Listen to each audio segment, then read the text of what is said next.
waaw bi nawet bi tàmbalee ba léegi yaakaar naa ni question bi ma gën a sonal en tant que maire wax dëgg yàlla mooy affaire état des routes tous les maires aussi de Thiès yaakaar naa ni interpellé nañ leen ci AGEROUTE aussi interpellé nañ ko ci interpellé ci même les autorités territoriales mais soo waxee nawet bi mu ñëwee ak tali bi ni mu yàqoo yaakaar naa ni barab bi ñu ne mu nekk ci commissariat central daf ci symbolique parce que ñëpp muy Jakarta man muy taximan yi muy ñëpp képp ku yor oto rek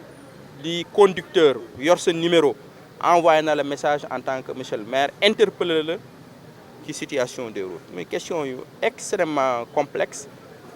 bi mu amee aussi booba ba léegi may wax ni le directeur régional de l'AGEROUTE dama ciy jokkoo ak moom ci situation yi et ci lan la ñu mën a def comme solution provisoire parce que moyens yi mu laaj donc pour l'état des routes à Thiès ça coûte excessivement cher. Le premier rapport qui était sur ma table pour ça c'est 1,9 milliard ça on n'a pas ces moyens 1,9 milliard pour l'état des routes donc j'ai dit que 1,9 milliard donc mënuñu toog ñu ni duñu jéem dara lan la ñu mën de manière provisoire au moins ñu wut ay solutions yu provisoire mais waxtaan ci ak directeur de régional de l'AGEROUTE ba tey moo tax ñu jël solution ñëw lancer travaux yi fii nga xamante ni yaakaar na dina durer sur 1 mois et que néewuñu dinañ régler problème mu état tali yi Thiès mais lu bëree bëri yaakaar na ni bu ñu ci paree dinañu ko jël en charge.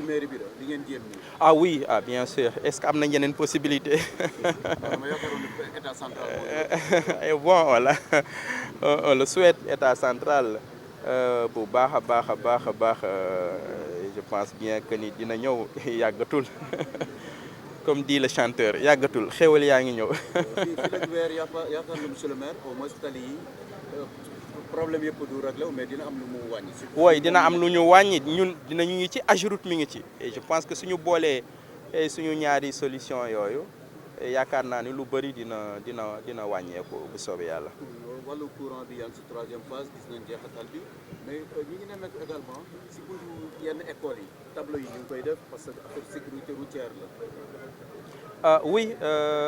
phase 3 éclairage bi ñi ngi ci ñiy dox guddi.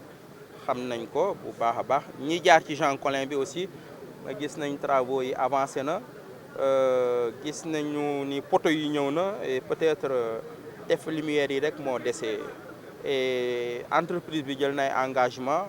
ci yool bi ci xawoon jafe tuuti rek mooy les boules xam nga soo xoolee le réseau 4444 dafa am ay boules ñoom dañu defoon commandé woon boules yi à l'étranger en Chine mu amoon blocage au niveau du port mais démb si guddi bul yegg si na Thiès su ngeen gisee yaakaar naa ni dans les prochaines semaines di ngeen gis ni travaux yi dina gën a avancer en tout cas avant ñuy dem le 24 décembre bëgg naa ñu réceptionner tous les travaux au niveau de l'éclairage public bu éclairage bi passé aussi dinañ def décoration publique bi et décoration boobu moo ñuy permettre ñu dem ci feetu fin d'année bi. Sur les tableaux oui avec une ONG ñi ngi ciy liggéey fan yi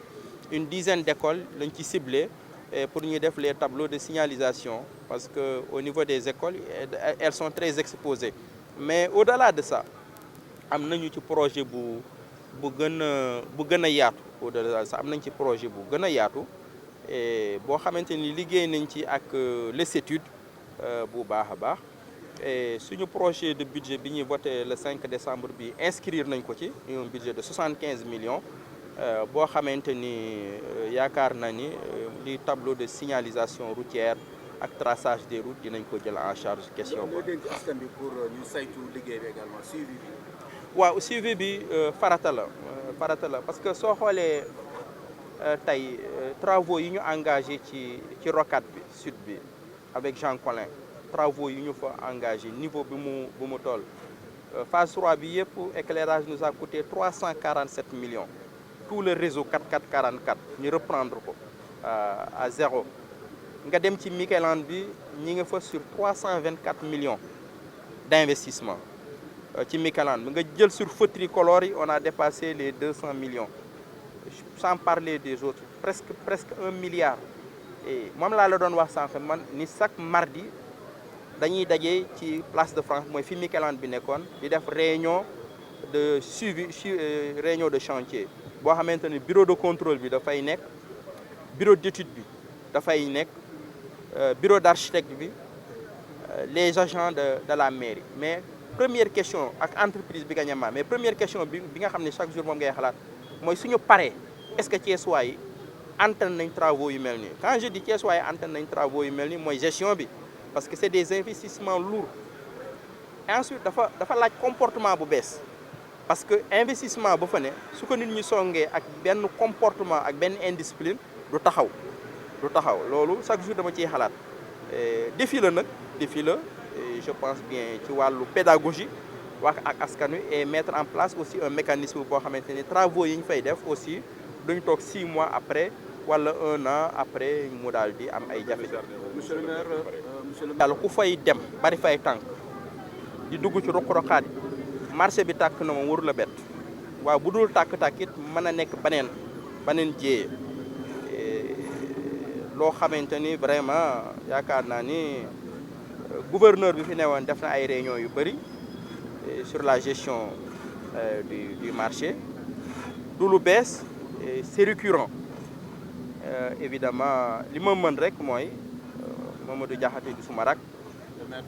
nekk maire de Thiès Nord, nekk nit ku ouvert aussi vraiment, sama disponibilité rek et assez di jàppale ko taxaw ci wetam ak commerçant yi nga xamante ni aussi chaque jour damay bokk ay réunion ak ñoom. Mais ci gestion marché bi ak gare ferroviaire il y a un rapport de l'IGE sur ma table.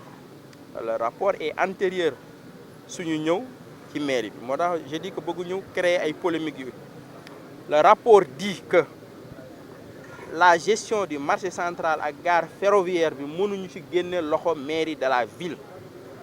Ban contexte taxoon ñu génne ci mairie de la ville, xam ngeen li fi xewoon aussi, régime yi fi newoon, xeex bi ngay xeex Idrissa Seck tax yu bëree bëri daanaka yooyu du ma ci dikkaat. Mais le rapport dit que la gestion quotidienne du marché central est trop importante pour ñu génne ci, et le rapport va plus loin, dafa joxe ay chiffres, ay taux. Nous, le minimum de 40 à 50% de la gestion mairie de ville war na ci mën a dugalaat loxoom. Loolu je me pas mal. Bon, le rapport c'est une chose, l'exploitation du rapport c'est autre chose. Mais loolu lépp amul solo, li am solo ñun suñu volonté accompagner le maire de la commune de Thiès Nord, en tout cas dans la gestion du marché. Et yaakaar naa ni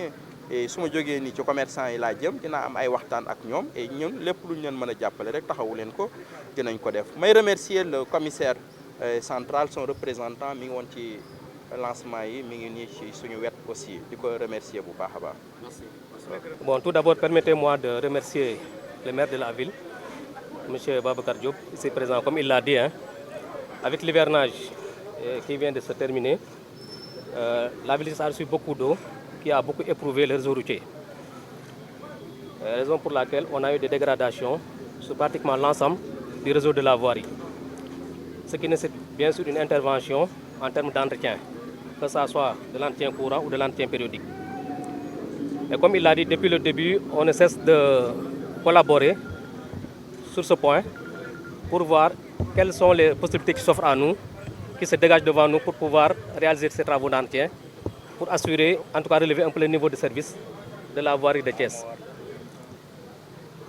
Malheureusement, il s'est trouvé qu'au niveau de Ageroute, depuis 2-3 ans, on est confronté à des problèmes de mobilisation des ressources pour l'entretien. On a beaucoup échangé là-dessus, ce qui a fait que actuellement on a des difficultés d'avoir le budget qu'il faut mobiliser pour assurer l'entretien du réseau de la voirie de Thiès. Et de son côté, il a pu trouver des moyens financiers et matériels nécessaires pour pouvoir nous soulager sur ce point. Et on le remercie pour ça. Parce que ça, c'est notre rôle. Je rappelle que l'entretien des routes, surtout du réseau classé, et du ressort exclusif de l'Ageroute. Mais vous êtes tous aidants.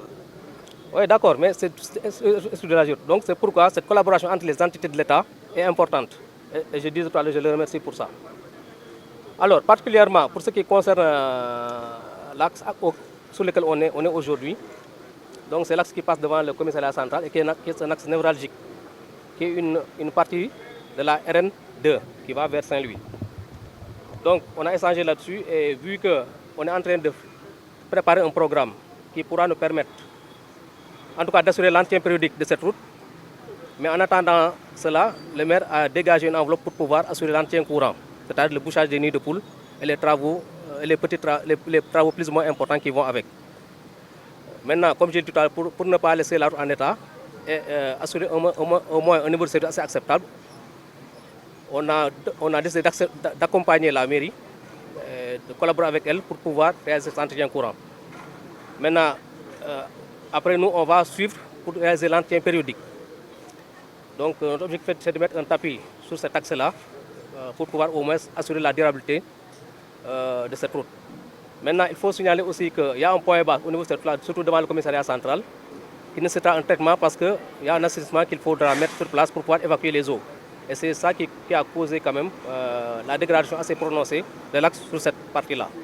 Voilà. Maintenant, parallèlement à ça, vous avez dû remarquer que sur la RN3, la route qui va vers Diourbel, sur sa partie traversée de Thiès, il y a des travaux aussi qui ont démarré là-bas, qui sont en train d'être réalisés par l'AGEROUTE, parce que l'AGEROUTE a pu mobiliser, avec le concours de l'État,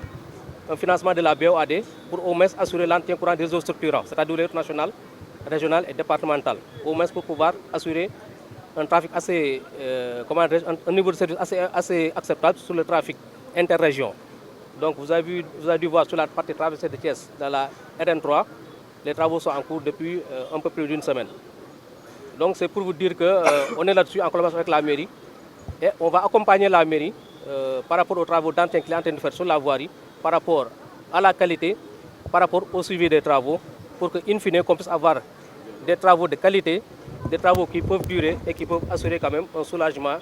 assez important pour les usagers de la route. Merci, Sylvie Diouf, directeur régional.